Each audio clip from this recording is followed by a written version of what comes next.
Well, a pleasant day to all of you. The topic that which we are going to discuss for today's session is black box and white box testing. Well, the reason for why we are meeting in this virtual classroom is because some of you might have some sort of a difficulty in connecting to the classroom, as well as some networking issues as well. So taking all these things into mind, I just came up with this idea of getting these virtual classroom into a session. So I hope that you all are staying safe and sound in the cozy comfort of your home, but wherever you are, learning has to continue for the greater good of mankind. So with this thought pondering in our mind, let's get started with today's session with the title Black Box and White Box Testing. Let's get started.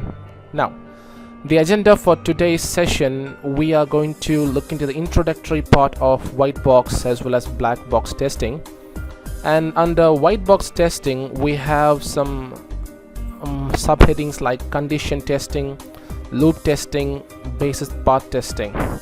Then again, under black box testing, we have equivalence partitioning and boundary value analysis. When it comes to these two particular topics, I have attached some screenshots that will literally help any student who goes through this particular slide will have a clear-cut understanding about what is meant by these two entities, equivalence partitioning as well as boundary value analysis. So without any further delay, let's get started with the next slide.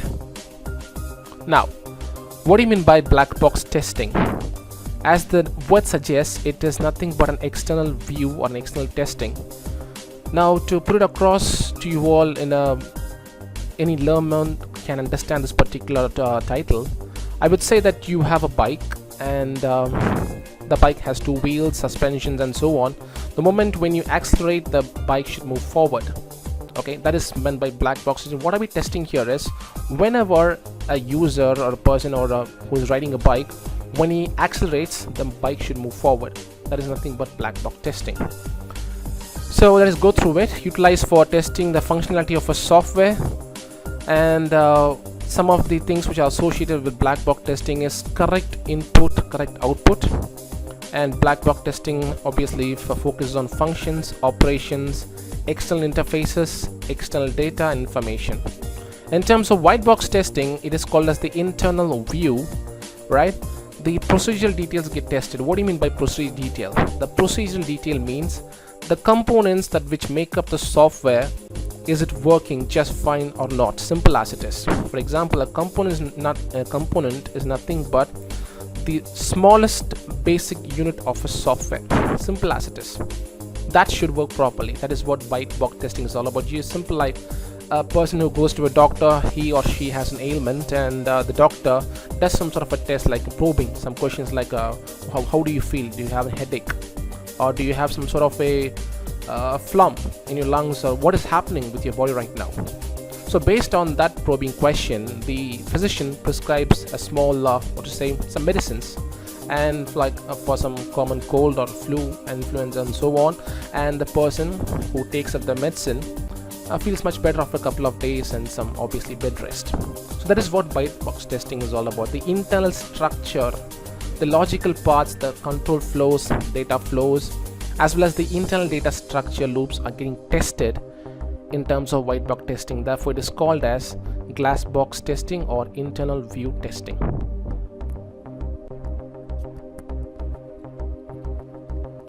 Next, we are taking a closer look into the terminology called as white box testing. It is termed as the structural testing. The structure as defined in the previous slide is nothing but the skeletal structure of software. The test cases, what do you mean by test case means?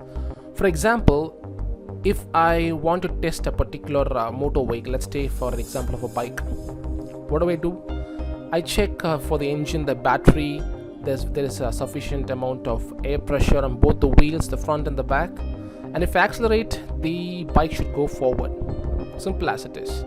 The same way, the test cases is nothing but some sort of a testing parameter that which is used by a software testing engineer to test if a particular software is functioning as it's supposed to be. Simple as it is. Therefore, the idea behind the skeleton of the program gets utilized to find many extra test cases.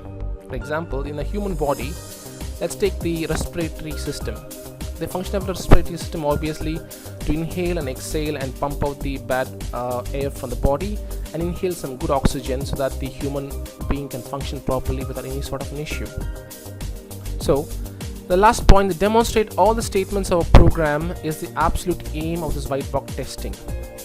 Under white box testing, we have a lot of testing parameters like condition testing. So let us take a look into each and everything one by one. So let's start with the condition testing. The condition testing speaks about the testing the logical condition in the program. The condition testing gets used over here. So for example, over here in terms of this condition testing, the logical condition, for example, we have the loops. For example, if I have a condition over here, has the person brought the ID card? If it is a yes, means allow him inside the class. No means ask him to write a letter and get the permission from the appropriate supervisor and then come inside the class. That is just a condition. That is just an example which I gave out over here.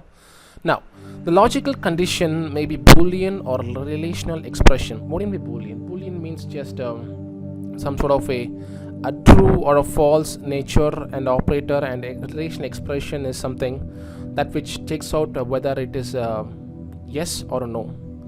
There exist situations when the conditions are not correct. Number one, the Boolean operator is not correct, missing or extra.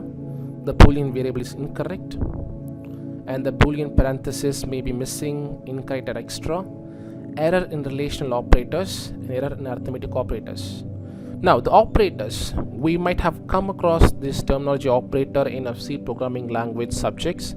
The arithmetic expression is addition, subtraction, multiplication, division, and so on. The condition testing focuses on every test condition in the program. Branch testing is related to condition testing. For a compound condition, each and every true or false branches get tested. The domain testing test the relational expression being tested by means of 3 or 4 tests. Loop test. Now, as mentioned before, in terms of your C programming language, a loop is something that which checks for a condition and gets executed till a certain condition is getting met out. Now, what is the loop testing is done for testing the loop constructs. In terms of loop testing, there are 4 different types of loops. Number 1, it commences with simple loops, followed by nested, concatenated, and the last one called as the unstructured loops.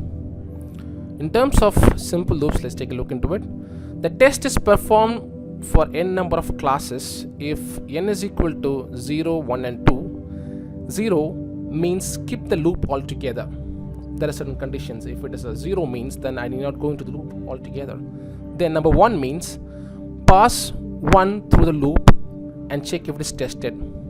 For number 2, meaning 2 passes through the loop is tested. Number 4, the tests are performed when passes are n-1, n+1 and n. So the n over here can be 0, 1 and 2 and so on. So this is just an example diagram of a simple loop where we have a condition, the diamond symbol, and if there is a condition is tested. If it is a yes means it goes below the diamond symbol. If it is a no means it goes to the right hand corner of the diamond symbol and goes back to check the previous condition, which is written here in terms of this particular triangle over here. So let's go to the next slide. The nested loops.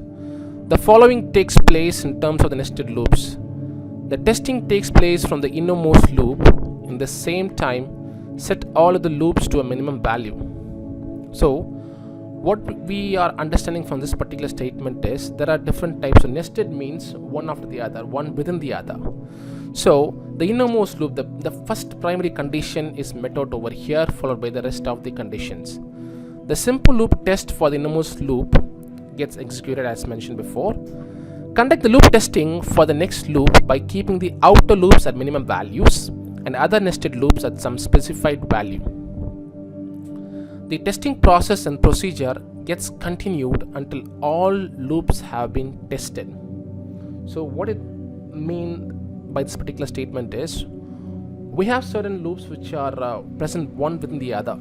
So the innermost loop goes forward with the initial testing, followed by the rest of the loops. as mentioned before. As you can see here, the first diamond symbol, okay, it's called a decision making symbol. There's a condition written here on this rectangle. If I'm not wrong, it's rectangle, and the first condition, it goes to the decision making, and that if it is a yes means it goes to the next set of statements. If it is a no means it goes back to the previous condition, execute this particular rectangle, and then comes through all these sort of decision making symbols, and finally it finishes up over here. So nested loop means a loop within a loop, and therefore there is a specific condition which I am testing, and it goes to the first decision making statement, the second decision making statement, the third, and so on until it gets the proper value. Next, we have the concatenated loop. The word concatenated means addition in Excel terminology. When we have the Microsoft Excel application, there is a particular formula for concatenate. If you want, you can just try it out. I can explain it later. Now, this particular loop is simple and same as the simple loop test. As you can see here in this particular diagram, we have a small command like a decision, and that decision command, it gives the control to the next diamond symbol. Okay, this is the decision symbol here, and if it is a yes means it goes to the next set of commands. If it is a no means it goes back again, execute that particular statement, and unless and until it becomes a positive, it does not go to the next set of commands. We have the unstructured loop here. The testing cannot be conducted for unstructured loops. Redesigning of loops needs to be done. For example, as you can see from this particular diagram, a certain instruction is taking place in the rectangle figure, and it goes down to the next set of a diamond symbol. From there, if it is a yes means it goes and executes the next set of commands, and so on. But over here, as you can see in this the first particular decision making statement goes back to the same command here. It goes to the next set of commands, and it becomes a no, and this arrow goes back here and again comes over here, which means it is not going to get executed properly, and the program might end up in an error. Now, for this particular slide, we are going to speak about basis of path testing. In this particular slide, we are going to discuss a few important things in terms of the title, basis path testing. Now, what is the path testing? A path testing is nothing but a structural testing strategy which is used for executing each and every independent execution path related to a program at least once. What it means to say is, I give you a scenario. For instance, you are going to a shop to buy a merchandise or clothing, right? So in terms of clothing, the best thing that comes to mind is Tinagar. Am I correct? So you go to Tinagar and you go into Sana stores, any sort of a store for purchasing any sort of whatever you like. So the price of the commodity is 450 bucks, 450 Indian rupees, right? Now you have only 440 bucks with you, and the shopkeeper or the shop owner is not at all compromising with you. He or she just wants you to pay the entire money because they say it's already under discount, and yet you want to buy the merchandise for lesser amount of money. It's not possible at all. So that is one particular one scenario. The price of the commodity is this much, and the person who's going to buy the commodity has lesser amount of money than which is written over there. So the price of the commodity is 450 and you have only 350 or 400 bucks with you, and you're running short of 50 more rupees, and still you cannot buy that particular commodity. All right, so that is one particular scenario. The next scenario is you have 600 bucks with you, and the price of the commodity is 450, and you're giving the money and you're getting that product and coming out of the shop. There are two scenarios here. The first scenario, you're running short of money. The second scenario, you have lots of money and still you're able to buy it. So in this particular point of view, two things are going to has happened. One is the consumer has less amount of money, and therefore he or she is not able to buy a commodity. The next scenario is the consumer has more number of money than they expected, and therefore they are able to buy the commodity, come out of the shop. So this particular condition whether the person is able to buy the product. If I give you the question as find out the basis part testing for a person who's buying any sort of a commodity from a textile shop, means you will first draw the rectangle, and then you type the condition whether the person is buying or not. Then you go for a condition statement like a diamond symbol. If it is a yes, means buy the commodity and come out. No means that the person is out of the game plan. Simple. So I have a particular image which I pasted on the next forthcoming slide, which will help you understand what I'm about to tell you. Before that, let us take a quick view on the number of steps available to do the path testing. Step number 1, fabricate the flow graph for the program or a component. The program, which we will see in the next slide. Number 2, trace the cyclomatic complexity. The cyclomatic complexity is a terminology which is used for finding the basis part testing, which I will explain in the next slide. Select a basis set of path, generate test cases for these paths. Let's go to the next slide. Fabricate the flow graph for the program or a component. Let us take a small statement. If you want, you can note it down. A flow graph is a graphical representation of a logical control flow of the program. Such a graph consists of a circle called as a flow graph node, which basically represents one or more procedural statements, and arrow called as edges or links, which basically represent control flow. In this flow graph, the areas bounded by nodes and edges are called as regions. Various notations used in the flow graph are statement 1 and statement 2. It's a sequence over here. If-else statements, either the condition is true or false. The while statement means if the condition is true, okay, execute the next set of codes for some number of times and find the output. If the condition is false, then go back to the next set of statements. That's what written here. Next, as mentioned before, I'm giving you a scenario. Let's read through the scenario. If a player lands on a property owned by other players, he or she needs to pay the rent. If the player does not have enough money, he or she is out of the game. If the property is not owned by any players and the player has enough money buying the property, he or she may buy the property while the price associated with the property is given at that point of sale. I hope you do understand the condition. So the same condition is given in the form of a flow graph. Let us see the next flow graph. As you can see here, there are number 1, number 2, number 3, 4, 5, 6, 7, 8, 9, and the last it finishes with number 10. So let's see through it. Number 1, there's a land on a property sale, and if it is owned by somebody, if it is owned by a player, then we can say if it is a yes means owned by other players, have enough money for rent, pay the rent to the owner and stay there in the property. Next condition is if the player does not have enough money for rent, then they are supposed to vacate the land, lose the game. Next one, have enough. If the particular property is not owned by anybody, then if the other people have enough of money to buy this property, if we go to the yes condition, buy the property, yes, pay the money and get the land. Or else they don't have the enough money for buying the property, no, they cannot buy this property, and therefore it finishes over here. So it's simple. Let's go back to the previous slide. If a player is on a property owned by other players, for example, if you are staying in a rented apartment and the landlord is supposed to pay the rent for the apartment to the landlord.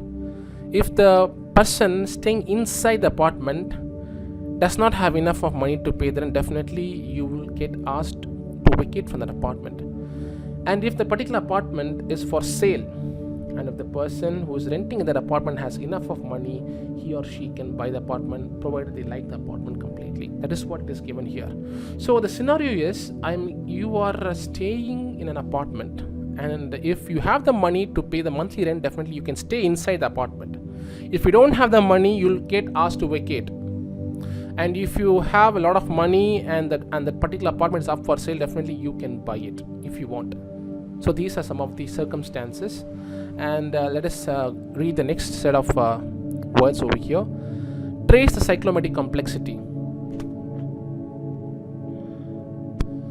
Using the flow graph, we can compute the number of independent paths through the code. We do this using a metric called as cyclomatic number, which is given in the year 1976 by one person called as McCabe, which is based on graph theory. The easiest way to compute the cyclomatic number is to count the number of conditions, that is the diamonds over here. See the number of diamonds here? One is 1, 2, 3, 4, 5. 1, 2, 3, 4, 5. Right? So there are 5. And just add 1 to it. So 5 plus 1 is equal to 6. In our example, there are 5 conditions over here, and therefore a cyclomatic number is 6. So the best and easy way to find out the cyclomatic number is to count the number of conditions in a particular flow graph and add number 1 to it. So as mentioned before, there are certain 6 conditions over here, and I have mentioned the rented apartment and the the tenant as well as the landlord scenario. The same thing is applied over here. These numbers that says 1, 2, 3, 4, 5 and 10, let me just go back to the previous slide and let you know. If you can see the numbers over here, 1, 2, 3, 4, 5, 6, these are the numbers which are represented over here. Okay, let's go to the first condition. The property is owned by others and there's no money for rent. That's first condition. The second condition is property owned by others and pay rent, which means the tenant is staying in an apartment and the landlord is asking for the money, the tenant is paying the money. Okay, the property is owned by the player means the apartment is up for sale and the tenant has bought the apartment. The property available and not have enough money means the property, the apartment is up for sale and the tenant is not able to purchase the given apartment. The property is available, have money but don't want to buy it, which means the tenant is looking out for some other better place to stay and to buy the property.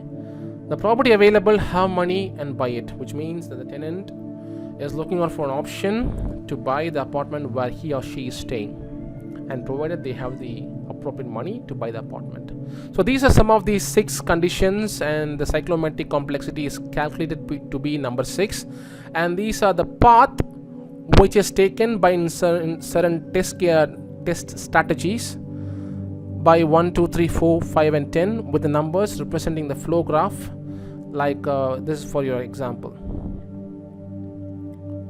So the third one is select the basis set of paths, which means with the reference to the previous slide, we are having some 6 complexity numbers over here, and I just explained the same thing in the previous slide. So let's skip this one and go to the next set of slides.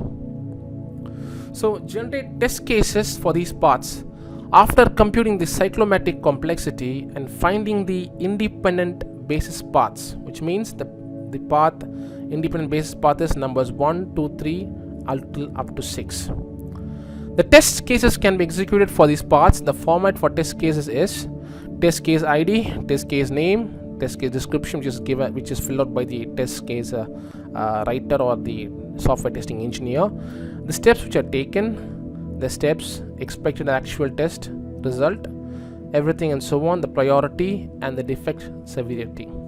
So in terms of this generating the test cases for these paths, we are the test case engineer or the person who's writing the test cases, and the software engineer is supposed to come up with this sort of tables over here with the case ID, case name and so on. So till now we had discussed only in terms of the white box testing. Hope that whatever discussed so far you're able to understand it properly. Any sort of a doubt or issue, please do message me in terms of WhatsApp or email me your queries. I'll be more than glad to help you out resolve your issues as soon as possible. The time which I see the email, I can immediately get back to you with your queries. Alright, so let us continue our discussion in terms of black box testing. The black box testing is defined to be as the behavioral testing, right? It focuses on the functional requirements of a software. As mentioned before in the commencement of this discussion, we had a slide with introduction to white box as well as black box testing, wherein I gave you an example of a two-wheeler, a motorbike. So it has a couple of wheels, and when the acceleration is applied to the bike, it should go forward. Simple as it is, right? So we're not concerned about the engine or the carburetor or the suspension the clutch cable, accelerator cable, as well as the brake oil, and so on. We're not even bothered about it. Those things come under white box testing. We just need to we have a bike, and when we accelerate it, it should go forward. That is what we discuss in terms of black box testing. The need for black box testing. When we need this black box testing, when it comes to incorrect or missing functions, interface errors, errors in data structures, performance errors, initialization or termination errors. For example, when I kick the kicker of my bike and if it does not start, it is an example of black box testing. I have the fuel and everything is appropriate properly and the bike is in a good condition. If I accelerate, the bike should go forward. Even after checking anything and everything, if the bike is not able to move forward, then black box testing is applied to check what is wrong with the bike externally. Let's go to the next slide.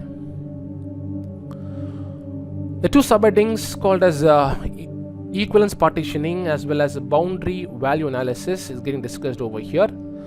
Let's take into the theory part of it, provided after that we're gonna see some basic 3 examples in terms of explaining equivalence partitioning. Once we finish with this equivalence partitioning, definitely I would say that you all have a clear understanding about what is equivalence partitioning and so on. So let's get started. So the equivalence partitioning is nothing but a test design technique. So we are supposed to divide the input test data into partitions, okay? Test each partition once, and the assumption is that any input within a partition is equivalent, that is produces the same output. So if you're not able to understand this the last point in terms of theoretical aspect, let us go and take a look into the practical aspect in the next forthcoming slides. Let's do it. So you are given a task of choosing the date from 1 to 31. If I give you a paper and if I ask you to write the possible dates in the month, definitely it'll start with number 1 and end with number 31. If it is February month, if it is a leap year, you would go for number 29, okay, because it's a leap year. Now there are 3 important things. One is a valid partition and there's an invalid partition. In terms of the first invalid partition, the thing which is lesser than the initial value, in terms of a date, the initial value is number 1, right? So the maximum value which is possible for a date is number 31, provided it's a normal month without any leap year, okay? Now I give you a condition. Write down the values which are lesser than the minimum value of a particular date in a month, which means the minimum value is number 1 of a particular month. So the month starts with number 1 and ends with 31. So the negative values which are lesser than the minimum value number 1 is 0, -1, -2 up till infinity. Negativity. Now let's go to the positivity. The maximum value that you can write in a piece of paper for a month is number 31, if I'm correct. So the things which are falling apart from 31 is 32, 33 and so on, and goes up to the positive value of infinity. So this is called as equivalence partitioning. Alright, so there are 3 things available here: invalid partition, valid partition and invalid partition. So both the things are negative as well as positive. So one more example for you. Let's go to the next slide. Usernames. If I'm asking you to write down a username with the value length of 6 to 10 characters, definitely the first thing should come to your mind is it should not be less than 6, nor it should be above 10, right? So the valid partition has characters only from 6 to 10. So the minimum value for this my question is number 6, okay, because the minimum value which I want you to write a username should have minimum 6 alphabets and maximum is 10 characters. So what is the invalid partition in terms of number 6? The invalid partition in terms of number 6 is any value less than 6, which is 5, 4, 3, 2, 1, 0, -1, -2 up till infinity. So what is the maximum value for invalid partition in terms of my question? The username maximum value is number 10. So anything about 10 like 11, 12 up to infinity, it falls under the invalid partition. The last example in terms of equivalence partition is I want you to write down the age from 80 to number 18 to 80 years, from 18 to 80 years, exceptional for 60 to 65. Okay, so my idea is I write the numbers from 18, 19, 20 up to 59. Then I skip numbers from 60 to 65. Then I commence from 66 to 80. That is my idea. So what is the minimum value for the question? 18 is the minimum value. The maximum value is 59, the first part of the question. Next, 66 to 80 is the maximum value. 80 is the maximum value. So my question is, what is the invalid partition? Right, what is invalid partition with reference to the minimum value? What is the minimum value here? It is number 18. So the invalid partition starts from 17, 16, 15 up to 0 years, then go for negative values and so on till infinity. Then what is the valid partition here? It's from 18 to 59. Why? Because there is a condition that I'm not supposed to include 60 to 65 years. So invalid partition comes to 60 to 65. From 66 to 80, I have a valid partition, and about the 80, whatever number that comes after 80, like 81 to infinity, it all comes under invalid partition. Simple as it is. Let's get started. Now, I hope, students, I do hope that you have a clear-cut understanding and clarified understanding knowledge in terms of equivalence partitioning. So if you furthermore, if you have any sort of a doubt, please feel free to get in touch with me. I'll be more than glad to help you to understand in a much better way. All right, so since this is a class and I'm just preparing this video session for all of you can have an opportunity to go through this particular topic, and in the future also, if you have any sort of a topic, do let me know, message me, ping me. I'll be more than glad to help you with that. All right, so let's go to the next slide. It is called as the boundary value analysis. Okay, the boundary value analysis is somewhat closer to equivalence partitioning, but there's one particular difference. Let's see the difference. The boundary value analysis, or BVA, is a test design technique which is related to equivalence partitioning, wherein which the particular testing is done on both the sides of each boundary. The assumptions is that the system behaves differently on either side of the boundary. Let's take a look into it. Now, the dates. I'm asking you to write the date from 1 to 31. Am I correct? So, what is the minimum maximum boundary value? The minimum boundary value is number 1, and the maximum boundary value is 31. Okay. So, in terms of the invalid partition, valid partition lower boundary, valid partition upper boundary. What is the valid partition lower boundary? The lower boundary means the least possible value in the given question. What is the question? Write the days from 1 to 31 in a month. Okay, in January, it has 31 days. If I'm asking you to write the number of days in January for any year, it comes 1 to 31, obviously. So, the minimum value for, a lower boundary partition, it is 1. So, what is the negative of 1? It is 0. 0 cannot be used for a date. Therefore, what is the maximum value for a upper boundary limit? It is called as 31. So anything above 31 comes under the invalid partition. There are two things that we just tested over here: invalid partition, valid partition lower boundary. The next one is invalid partition, valid partition upper boundary. So this is 0, this is 1, this is 31 and 32. Next one, the usernames, 6 to 10 characters. So there are two, we can adjust our question to two things, 6 and 10. Take 6, write it separately, take 10, write it separately. So 6 is defined as the minimum valid partition lower boundary. Number 10, valid partition upper boundary. Simple as it is. So if I'm asking you, what is the invalid partition here? 6 minus 1.